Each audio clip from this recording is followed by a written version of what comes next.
নমস্কার বন্ধুরা, আমার চ্যানেলে সবাইকে আবার স্বাগত জানাই। তো আজকের ভিডিও টপিক হলো আপনার বাচ্চার জেদ কিভাবে কমাবেন। আমার বাচ্চার মতো আপনার বাচ্চা কি ভীষণ জেদি, যত বড় হচ্ছে জেদ বাড়তেই থাকছে? তাহলে এই ভিডিওটি আপনার জন্য। ভিডিওটি শেষ পর্যন্ত দেখতে থাকুন।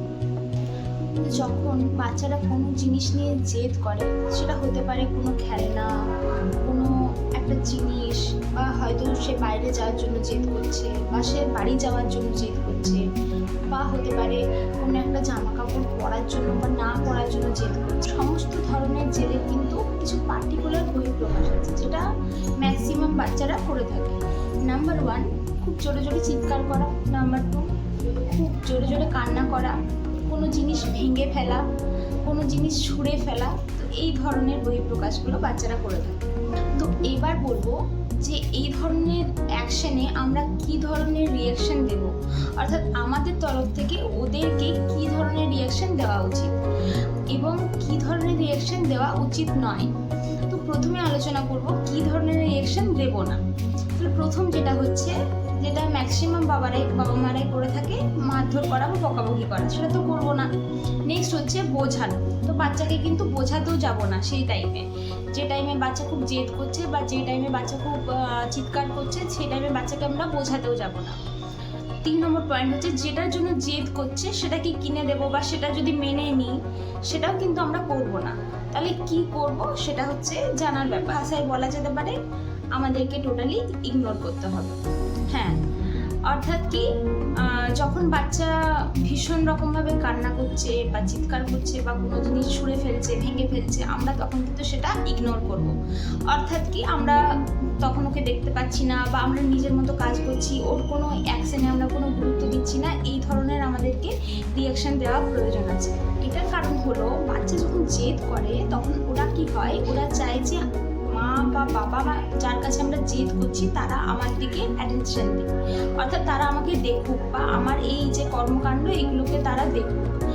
এবার আপনি যদি বকাবকি করেন বা বোঝাতে যান, বা আপনি যদি ওকে সেই টাইমে মারধর করেন, যে কোনো অ্যাকশনের রিয়াকশনে কিন্তু ও এটা বুঝতে পারবে যে আমার যে এই কাজটা, এটাতে বাবা মা কিন্তু আমাকে গুরুত্ব দিচ্ছে বা এটাতে আমার বাবা মা আমি মনোযোগ আকর্ষণ করতে পারছি। তো এটা আমাদের করা যাবে না।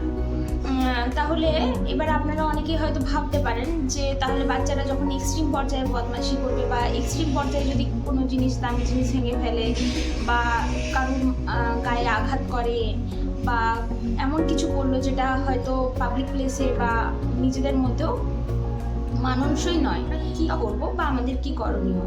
সেক্ষেত্রে আমরা কি করতে পারি, বাচ্চাকে তার যে আমরা যে তাকে ফ্যাসিলিটিগুলো বাড়িতে দিয়ে থাকি বা তাকে যে আদরগুলো দিয়ে থাকি বা তার প্রতি যে আমাদের ভালোবাসা বা কেয়ারিং, সেটা আমরা কমাতে কিছুক্ষণের জন্য বা কিছু টাইমের জন্য আমাদের সেটার থেকে নিজেদেরকে সরে যেতে হবে। অর্থাৎ কীভাবে, ধরুন আমি বাচ্চার পছন্দের মতো রান্না প্রতিদিনই করে থাকি।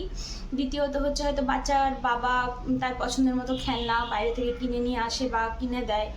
আবার এটা হতে পারে যে আপনি তাকে নিয়ে বাইরে ঘুরতে যান, হতে পারে আপনি বাচ্চাকে জড়িয়ে ধরেন, আদর করেন, বা বাচ্চা কোনো কিছু ভালো কিছু করলে তাকে প্রশংসা করেন। এগুলো কিন্তু কিছু টাইমের জন্য আপনাকে স্টপ করতে হবে এবং একটা টাইমের পর, মানে এটা এক রকমের পানিশমেন্ট হিসেবে আপনি দিতে পারেন, যেটা বাচ্চা মানে সাময়িক নিলেও লং টাইমের জন্য কিন্তু নিতে পারবে না।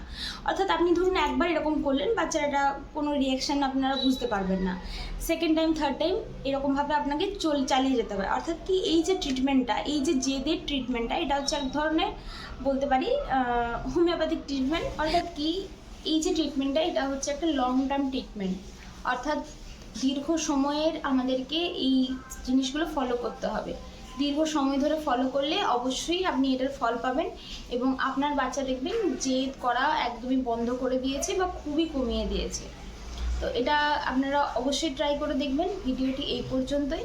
যদি ভালো লেগে থাকে তাহলে লাইক, শেয়ার, কমেন্ট আর চ্যানেলটিকে সাবস্ক্রাইব করে দেবেন। দেখা হচ্ছে পরের একটি ভিডিওতে। Bye bye.